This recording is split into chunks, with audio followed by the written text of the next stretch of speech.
Even on that day off, things go well for the Philadelphia 76ers after the Brooklyn Nets get a big win over the Dallas Mavericks on Monday night. Folks, that is not an April Fool's joke. The Sixers are now 1.5 games back of the Nets with the possibility of improving to 2 games. You heard me right, improving to 2 games back of the Brooklyn Nets if they fall to the New York Knicks tonight. Welcome to the PHLY Sixers Pregame Show. We have a home game once again as we are home. Kyle Newbeck, Devon Givens. Derek Bott is really home, having the day off, and so is Bree. So good for both of them, Devon. Well-deserved days We're off here with the sickos, and they're hopefully just hanging out. That's right. And in Bree's place, we got the great Jules doing double duty tonight after taking care of the Eagles, hanging out with us for the Sixers pregame show. So we appreciate Jules hanging with us. All of you in the chat, thank you so much as always. But Kyle, we got a game tonight that we'll talk about here shortly against the New York Knicks. Knicks, 3rd seed in the East. They're still trying to hold off the Indiana Pacers right now from jumping over them. We'll talk about the Sixers and the Knicks, what to look for in that one. But first, man, initially just paying attention to the games yesterday as the women's college tournament is ongoing with the Elite Eight. You got all these other NBA games happening, but we were focused on one, man, as you know what happened. The new favorites in town, the Brooklyn Nets. It alternates from the Pelicans to the Nets and the Raptors, and the Raptors are kind of, moving away a bit, but the new favorites in town, the Nets, knock off the Dallas Mavs, and they had the early lead. The Mavericks retook the lead, and then the Nets in the end closed it out after Dallas missed a few shots, enabling the Sixers to fall a half a game back even further. Devon, I will tell you for the first time, because I know you weren't in the Discord last night, because that's not your thing, right? But I was chatting with our PHLY diehard members in the Discord last night, and I believe it was our friend Attila, who's a regular watcher of the show, a member of the chat, who sent some kind of stream of eyeball emojis with about 3.5 minutes left in that game. So I get the notification on my phone. I was in the middle of, you ever seen the movie Michael Clayton? Yes. George Clooney? Yes. Yep. I had never seen it before. I'm like halfway through. Really good movie, by the way. But so I'm halfway through the movie, and I see this, and I checked the ESPN scoreboard and was like, damn it, I'm really going to interrupt this movie to see if this horrible basketball team is going to be able to pull off and it was an upset, right? Because Dallas has Anthony Davis back. They have Gafford. Like they at least have like a healthy front court rotation and decent amount of players that are left at this point. And I'm like, all right, I'm going to do it. Like, whatever. I turn it on. And boy, D'Angelo Russell, Keon Johnson, like, the boys from Brooklyn somehow managed to bring it on home, save the game. Although Keon Johnson, I had some issues with his decision making. The push up the floor with 40 seconds left when you're up 4. My brother, please slow it down. Just bleed that clock. But all's well that ends well. And look, now we are at a point, and the Sixers have to quote unquote do their job, right? But we are at a point where people are focused on the Pelicans at this point. Like the idea that maybe they could tie for 4th. I won't say earn the 4th spot outright in the lotto, but like the Pelicans winning 2 more games and the Sixers going winless is not completely out of the question. The Pels still have some light games on the schedule. Actually, tonight, I believe the Pelicans play the Clippers, who are on the second half of back-to-back. So I would assume you probably don't see Kawhi in that game. We'll see if they play James Harden in that game. Who knows, man? Stranger things have happened. So thank you to the Brooklyn Nets. Thank you to certainly the Raptors, who have really pulled away from them. I believe the Sixers would have to win like 5 out of their last 7 games if the Raptors went winless to tie them. Right. So a lot of good things happening we don't have the tank helmets here in our home offices, unfortunately, but we would be wearing them right now to celebrate some excellent work and help. Mellow 3-point in the chat says, let's go Pels. And Keith V, Pelicans won't let us down. So yes, we have We have shifted the focus from the Raptors to the Nets and the Pelicans now, and specifically to your point, man, just seeing what happens with the Pelicans. The issue with the Pelicans is they've shut Zion Williamson and CJ McCollum down for the remainder of the year. And we know Trey Murphy is done for the year.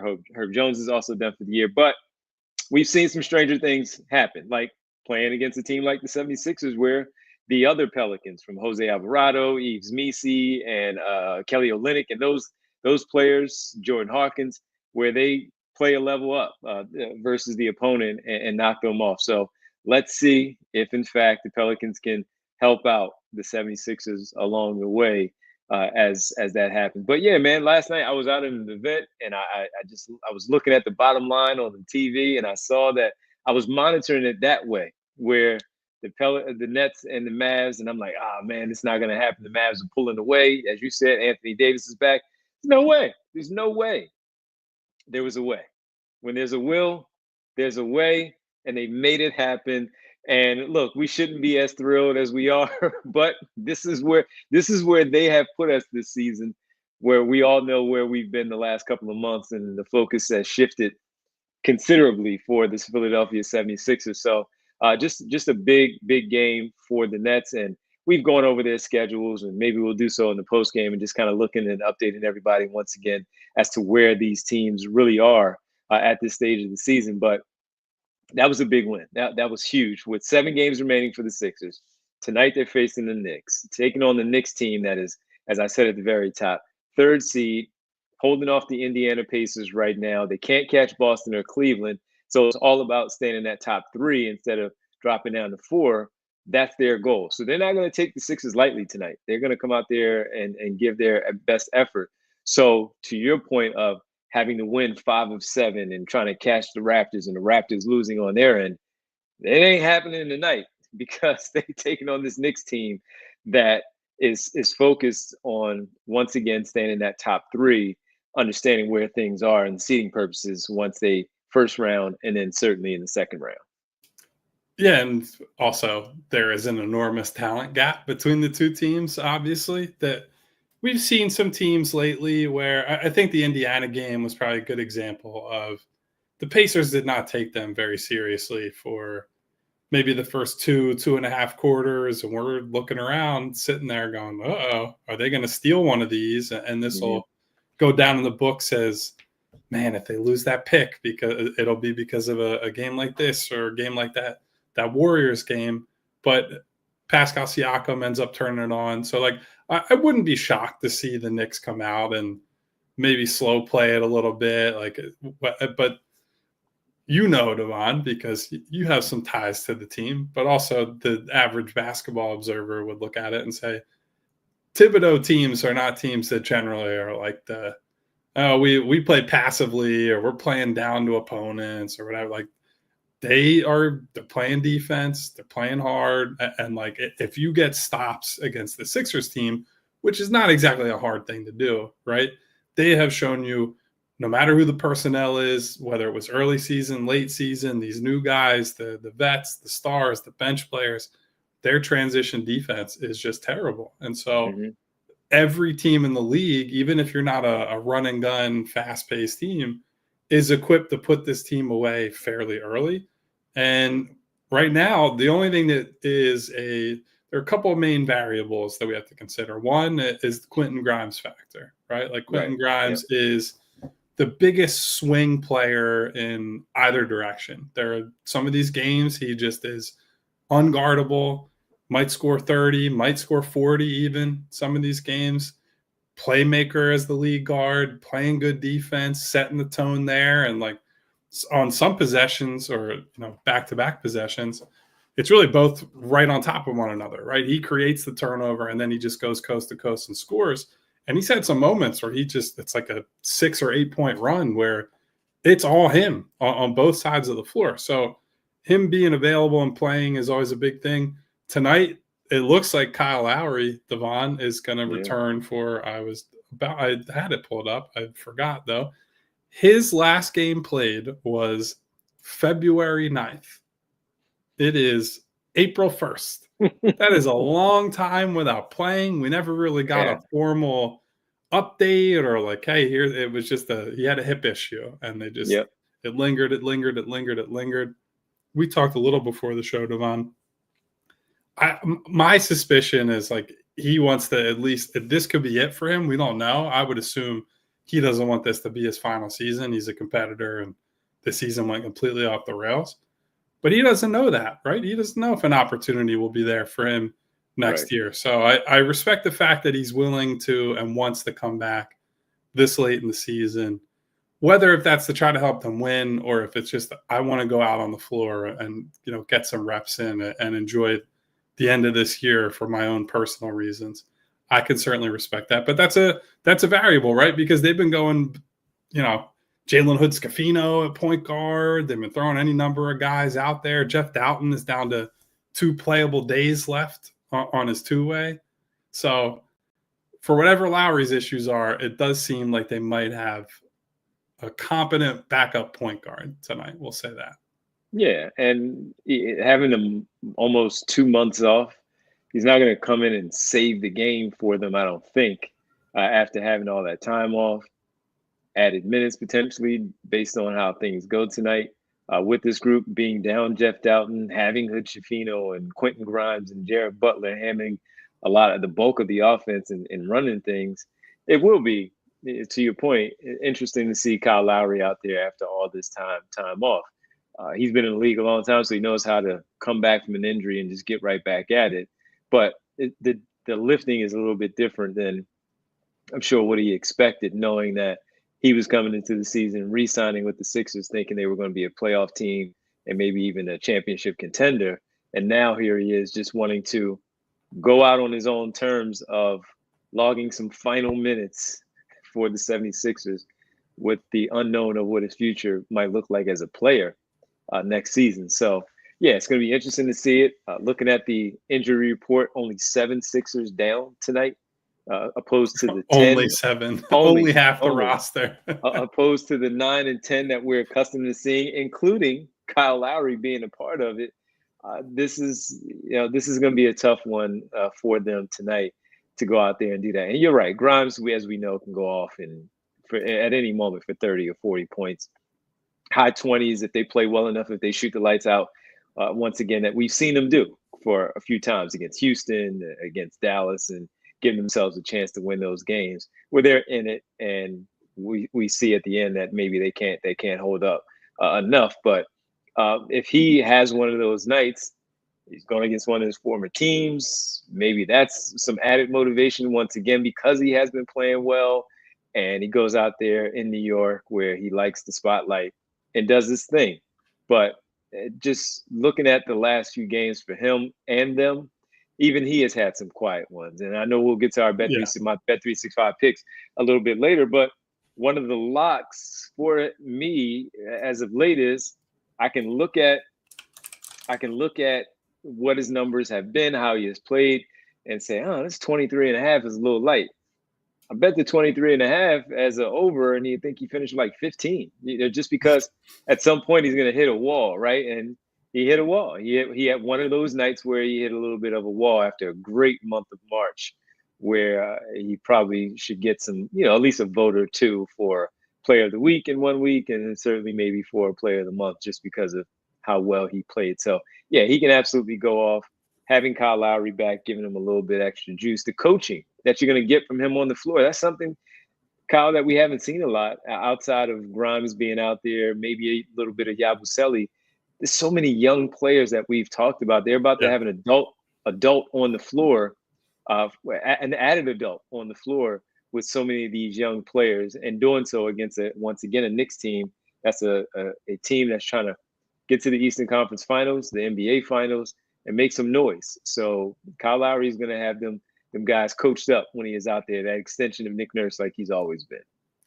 Yeah, look, we've had some jokes at Coach Lowry's expense this year, certainly, right? When he put the name tag on and just his general play. But when you look at how disorganized they've been, and when you consider how many of these guys have come in out of the G League on, two-way deals, Lonnie Walker comes in from Lithuania, of all places, right? Like, these guys are just being pulled from every which way, and it's a little bit like that the old Brett Brown cliche, right? Like you shake your hand and then you're the starting point guard of the 76ers. Like that used to be the reality for this team for a little while, and it hasn't quite been that dramatic. It's been more shake your hand and you're the 8th guy in the rotation on a given night, but there are only 8 guys playing basically every night, right? 8, maybe 9 guys if you're lucky, based on what the injury report is telling you. So Lowry, with all the history with Nurse, with just his overall professional experience, that'll help them probably move some pieces around, get them into their sets, yada, yada, yada. I don't feel good about how it'll help the defense with the way he's moving and coming off of a basically 2-month absence. But then, like, Adem Bona, if he gets to play with Kyle Lowry, Devon, I know you're the king of the lob at PHLY, but might get some easy buckets on the duck-ins, the lob passes, the even just like the lofted entries, because what we've seen recently from Adem is he doesn't need everything spoon-fed quite as much anymore. It started that way, where if you asked him to do anything other than jump up in the air, catch it, and dunk the ball, it was a bit of a process. But now we're seeing him with the fake dribble handoffs, maybe a move from the dunker spot, little drop step baby hook. Like there's a lot of little things to his game now. So if you can get him the ball around the basket within, 6-8 feet or so, and Lowry can certainly do that. There are many things that have left him, mostly his legs, his athleticism, his ability to move. But if you're just saying, hey, I need you to get to this spot and throw a nice entry pass to Adem who's close to the basket, I'm still very confident he can do that. So I think that'll help Adem a little bit. Unfortunately, he might end up playing all his minutes with Yabusele, who I believe is coming off the bench as well tonight, which that's a interesting development. So, yeah, we'll see what Coach Lowry has to bring. And then the Grimes piece that you mentioned, he has tailed off a bit lately. I do wonder how much of that, Devon, is about the shift in role when he came here, and just like, I know he's not a rookie, right? He's been in the league for 4 years. He's got plenty of experience under his belt. He's a well-conditioned player, all that. But there's a difference from being a, 15 to 25, somewhere in that range is normally where he was as a rotation player, and not a high usage guy, right? Someone who's playing off the ball, spotting up, cutting, and it's like, hey, it's Luka Doncic's show, or it's Kyrie Irving's show, or in New York, it's other guys that he's playing with who it's more their team. He's not a lead ball handler in any of those spots. He's playing off of the lead guy, and it's all predicated off of that. And now he's not only have his minutes gone up, his touches go up, his usage goes up. He's seeing more doubles. He's seeing traps. He's seeing, more exotic coverages that he's really never had to deal with, at least in his professional career. I'm sure back in high school and certainly when he was in college, he faced plenty of pressure from opposing teams. But that over a period of time, right, this has been about 2 months now where he's playing 30 to 35 minutes a night and just trying to do everything for them. So I wouldn't be surprised if the drop in effectiveness recently is a little bit fatigue based, but it could also just be this guy was shooting like 50% from 3, and it seemed like almost 100% on pull-up twos for a long time there. So it could just be some natural regression as well. Absolutely. And just to kind of shift and look at the Knicks side of things with the Sixers tonight, just the specific matchup, talking about Bona, as you mentioned him, with Jalen Brunson out, a lot of the workload has been going to OG Anunoby, who has been great the last 2 weeks. Josh Hart doing Josh Hart things, of course, and Towns. This is a different matchup from facing Yves Missi or Kelly Olynyk or what's my man's name from Toronto that was having the good games, number 21. I can't remember his name right now, but this is not Bertle. I know who you're talking about. Yeah. So it'll come to me at some point. This is not this tonight, or even those opponents, Kyle. Even when you play the Hawks, this is not that team. This is a team that is trying to win a championship.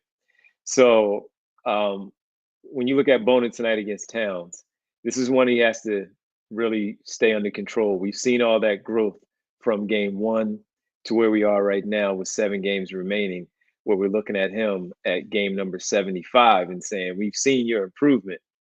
it's going to be tested tonight against a player like Towns, who will play on the outside and play on the inside and can get you into foul trouble that we were a little worried about with Bona once he got here. Even though he's been better, he's got to be good tonight against Towns. How good do you think what do you need to see from him tonight to just basically stay out there on the floor and compete against Karl-Anthony Towns? Well, honestly, Devon, what we need to see is the discipline that Adem has played with more recently, right? At the beginning of the year, or I guess not the very beginning, because he just wasn't playing at all at that point. But let's say mid-season, right? When he starts to become at least somewhat of a factor in the rotation. You see all the classic young big issues, right? He's just a little bit of headless chicken, and in a good way, right? Like, he's playing really hard and he wants to impact the game. He's trying his best to make an impact, but there are times when he's chasing blocks that aren't there, or he's reaching in and committing fouls that you don't need to as a big man, right? Like, you can sit back as a 6'10", really athletic guy and say, I'm just going to block you. I'm not going to worry about whether I'm trying to pick your pocket as a driver or a roll man. And so he's cut a lot of that stuff out. And Towns, because he has a true, like a real size advantage on him, right? Like, a little bit taller, but he's certainly a lot bulkier, and someone who, while he does like to play the, stretch big 5-out style of offense, when he can get these matchups, he certainly does not shy away from, I'm going to take you down on the block and I'm going to force you to guard me down there. And so it makes him a really, really tough cover. Like, I've been a pretty staunch critic of Cat over the years, mostly because I didn't believe in him as a center. And when he had his best, most successful year with the Timberwolves, with Rudy Gobert next to him, I felt a little bit validated that that's kind of what he needed, right? Is a guy who could take all the defensive stuff off his plate, but like has long been one of the most unique offensive players in the league, especially at that position. And he's had a really transformative impact on that Knicks team, right? I know he certainly was not the only addition. They have OG back for another full year. They bring in Bridges, but Towns is like the guy who opens up everything for everyone, right? That is such a huge change to go from, and it's no disrespect to Mitchell Robinson, right? And it's no disrespect to Hartenstein, who I think is really good in his own right in different ways.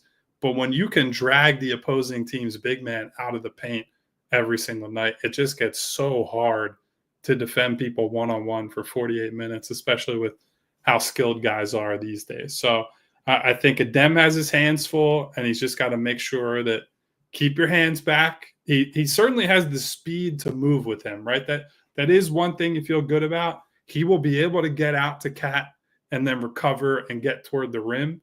It's in those in-between areas and in the battles of strength that he's really going to have to watch himself out there. And just like that, I look at the Knicks to check in because he was questionable. Everybody's always questionable.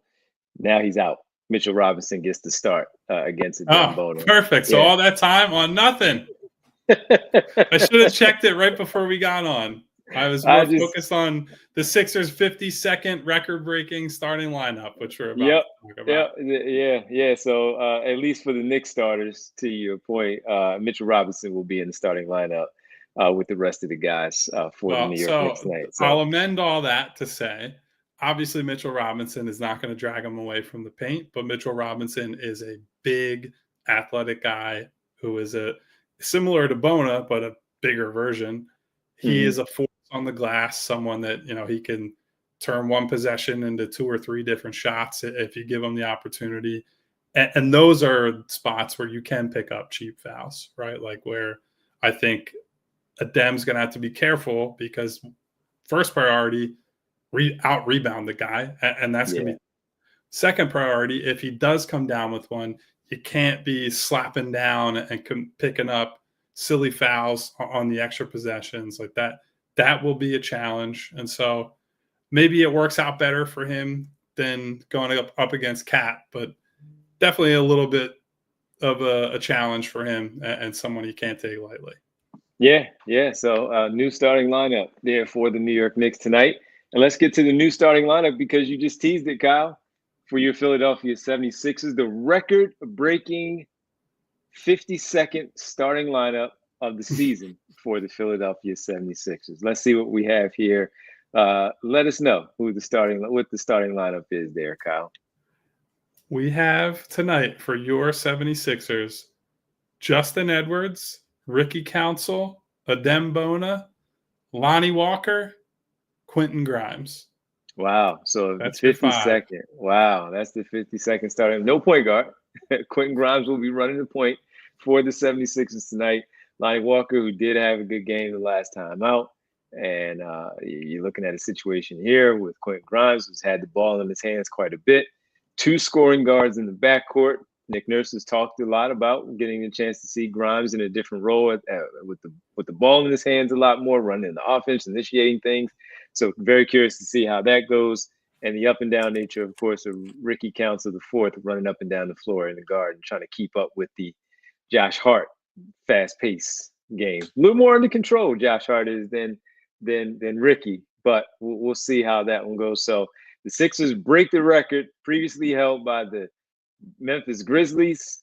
Sixers tied it with their last starting lineup, and now they're sitting there with 52 of their own, with their losing at 50. What did they have? 53 losses? Yeah. So there you go. There you go. Keeping pace, man. INS says the new 52. New 52. This is a disgrace.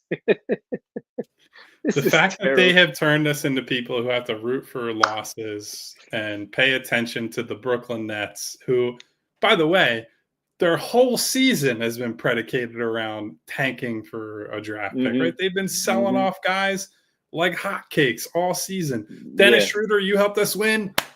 Hit the bricks, buddy. Dorian Finney-Smith, you're helping us win. Goodbye. See you. Enjoy LA. And I'm sure he is enjoying LA compared to playing for the Nets this year. But they've been trying from day one to get these guys out of here, and the Sixers are still out racing them in the tanking battle. It's quite a thing. On the other side, the Knicks starting Mitchell Robinson in place of Karl-Anthony Towns, OG Anunoby, Josh Hart, Kill, and DeLon Wright. DeLon Wright has been the starting lineup for the past couple of games as well for the New York Knicks, and they keep winning. So things are working out. Jalen Brunson's still out with his injury to his ankle that he suffered against the Lakers a couple of weeks ago. All right, so that's the starting lineups for both teams. And with that, let's get to the super chat from MBD. And MBD, it's been a while. First time, long time. Can we move the Sixers to Seattle? I'll take your answer off air. Thanks for the call, MBD. Appreciate it. Wouldn't mind a change of scenery, Devon. You want to live in Seattle for a little bit? We going to Seattle? It's a lot of rain out there, isn't it? Yeah, but it's not that far from Vancouver, which I've heard is really nice. And I don't know, man. Pacific Northwest. That could be a good time for at least a few years. Could be our move. let's do it. Jules, pack the bags. We're out. We're going to Seattle so we can get ready to cover the Sixers out there as the Supersonics in that team. Jules says, let's go. All right. Well, the pregame picks are adjusted now because of the fact that Karl-Anthony Towns is not playing. Oh, boy. So we still have to do our read, though. The pregame pick segment brought to you by Bet365. Download the Bet365 app. Use code PHLY365 when you sign up, whatever the moment. It's never ordinary at Bet365. Karl-Anthony Towns screwed up our picks. The picks were Knicks up by win by their point spread of 13.5. Just take that. And then Karl-Anthony Towns with the double-double. So that is not going to happen now. So everybody, go do your own thing. So to your point, before we got on, Kyle, we were talking to Jules about, my record and all. She's in the clear because Karl-Anthony Towns nixed the whole thing. Everybody go make your own same game parlay. Maybe you still want to check out I'll look at the adjusted line real fast as we get ready to say our goodbyes here and get ready to go watch the game. But right now, the game looks like it's going to be a spread of, as I look at my Bet365 app, everybody just can see that.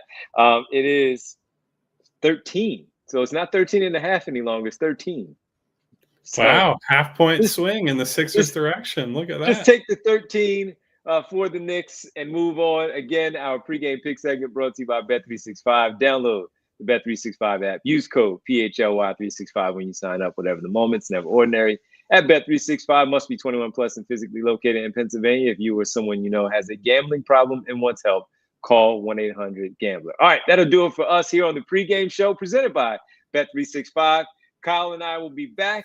Jules is saying goodbye so she can go rest after having 2 shows. Tyler Zulli will be with us tonight for the post-game show, but we hope that you are back with us as well. So for Kyle, Jules, thank you so much. And everybody out there, we'll see you after the game for Sixers post-game show right here on the PHLY Sixers podcast. Enjoy the game. We all silly like the mayor.